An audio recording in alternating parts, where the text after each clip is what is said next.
Imagine a player grabbing 22 rebounds in a single WNBA game. Impressive, right? Well, that was Angel Reese's feat against the Las Vegas Aces. But what if I told you that behind these numbers lies a very different story? A story of wasted opportunities, missed easy baskets, and efficiency that's leaving much to be desired. Today, we're going to uncover why Angel Reese's impressive numbers might be deceiving us all. To fully understand what's going on, we need to take a step back and look at her season as a whole. Reese came to the WNBA with big expectations. After all, we're talking about a player who dominated college basketball and led LSU to a national title. But the transition to the professional level isn't always smooth, even for the biggest stars. And that's where Reese's story gets interesting. While her raw numbers look impressive, she's among the league leaders in rebounds. A closer look reveals some serious concerns. Reese's efficiency has been a point of debate throughout the season. Yes, she's grabbing a lot of rebounds, but how many of those are the result of her own missed shots? For a player who primarily operates close to the basket, we'd expect to see much better numbers, but that's not what we're seeing in her shooting percentage. Meanwhile, on the other side of the rookie spectrum, we have Caitlin Clark, who's having a historic season with the Indiana Fever. The comparison between the two couldn't be more stark, and that's what makes Reese's situation even more frustrating for Chicago Sky fans. In the last game against the Las Vegas Aces, Reese grabbed an impressive 22 rebounds. At first glance, it looks like a dominant performance, worthy of headlines. But the devil's in the details, and those details paint a very different picture. In one particularly revealing sequence, Reese missed several easy baskets in a row, right under the basket. In that single play, she grabbed 4 offensive rebounds, and as you can see, each of those rebounds came after she missed shots that should have been easily converted. This sequence is a microcosm of Reese's efficiency problems. Yes, she's grabbing a lot of rebounds, but how many of them are quality rebounds versus rebounds she's getting simply because she can't finish easy plays? To put this in perspective, let's look at her efficiency stats. In the game against the Aces, Reese made only 4 of 16 field goal attempts. That's a conversion rate of 25%, simply unacceptable for a player of her position and caliber. And it's not an isolated case. Throughout the season, Reese has struggled to maintain consistent efficiency. While she's among the league leaders in rebounds, her shooting percentage is well below the league average for her position. Comparing with Caitlin Clark, the difference is even more striking. Clark isn't just leading her team in scoring, but she's doing it with remarkable efficiency, especially for a rookie point guard. She's breaking records not just in raw numbers, but in efficiency and impact on the game. Angel Reese's situation raises important questions about how we evaluate performance in professional basketball. On one hand, we have the raw numbers advocates, those who point to the 22 rebounds and say that alone is proof of dominance. And they have a point. Grabbing that many rebounds in a single game is a remarkable feat. On the other hand, we have analysts who focus on efficiency and real impact on the game. They've argued that Reese's rebounds, while impressive, are partly a product of her own offensive inefficiencies.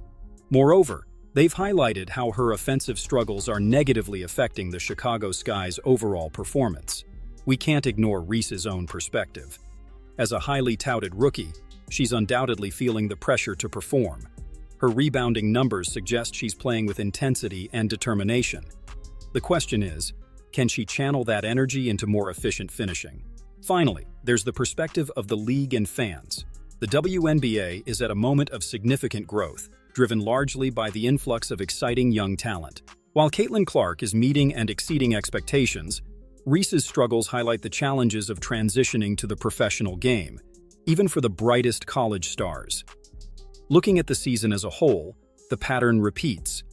Reese is averaging 13.5 points and 12.9 rebounds per game. At first glance, it looks impressive, but her field goal percentage is only 36.6%, significantly below the league average. Now, let's compare with Caitlin Clark. The differences are stark. Clark is posting averages of 17.9 points, 5.7 rebounds, and 8.3 assists per game. Her field goal percentage is 43.4%, notable for a rookie point guard. The impact on their respective teams is equally glaring. With Clark, the Indiana Fever has improved significantly, fighting for a playoff spot after years at the bottom of the standings. Reese's Chicago Sky, on the other hand, is struggling to maintain its playoff position, with the Atlanta Dream closing in fast. Angel Reese's struggles and the contrast with Caitlin Clark's success have significant implications, not just for their respective careers and teams, but for the WNBA as a whole. For Reese, the immediate future is crucial.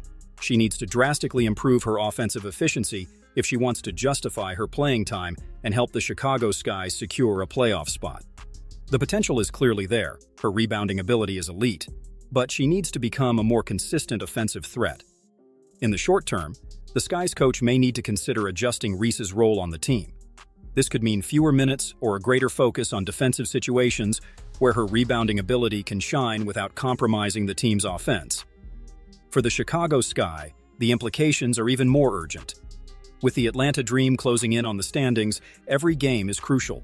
The team needs to quickly decide if it can afford to wait for Reese to overcome her struggles or if it needs to make more drastic changes to save the season. Looking ahead, Reese's situation raises interesting questions about player development in the WNBA. How can teams better support talented but raw players in the transition from college to professional basketball? For the league as a whole, the contrast between Reese and Clark highlights the unpredictability of rookie success. While Clark is elevating the league's profile with her spectacular play, Reese's struggles serve as a reminder of the difficulty of transitioning to the professional level. As for the Rookie of the Year race, it seems increasingly likely that Caitlin Clark has it locked up. Her consistency, efficiency, and impact on the team clearly put her ahead of the competition. However, Reese's story is far from over. Many great players have struggled in their rookie seasons before becoming stars. The question is, can Reese make the necessary adjustments to realize her potential? Finally, this brings us to the intriguing question of the MVP race. While A'ja Wilson remains the favorite, Clark's extraordinary performance as a rookie puts her in the conversation. Will we see the first rookie MVP in WNBA history? Only time will tell. But meanwhile, we have to keep in mind that the WNBA playoffs are approaching, and the tension is in the air.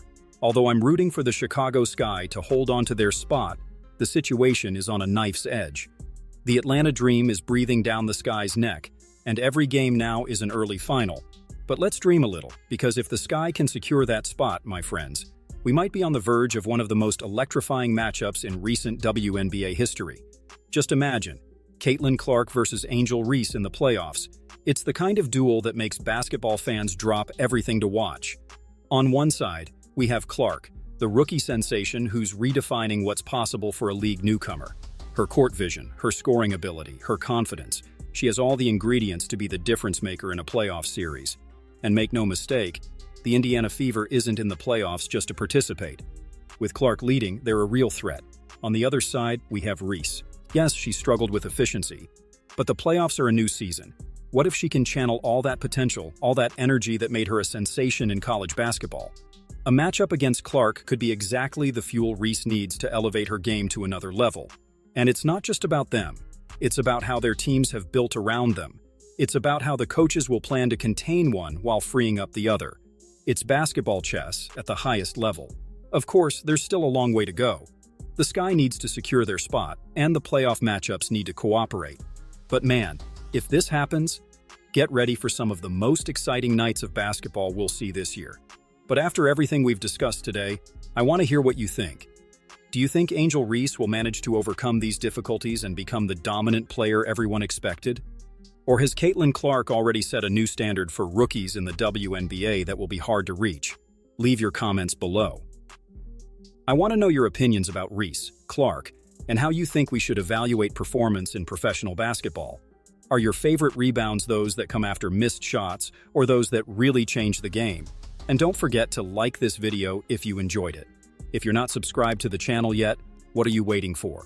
Click that subscribe button right now so you don't miss any in-depth analysis on the WNBA and the world of women's basketball.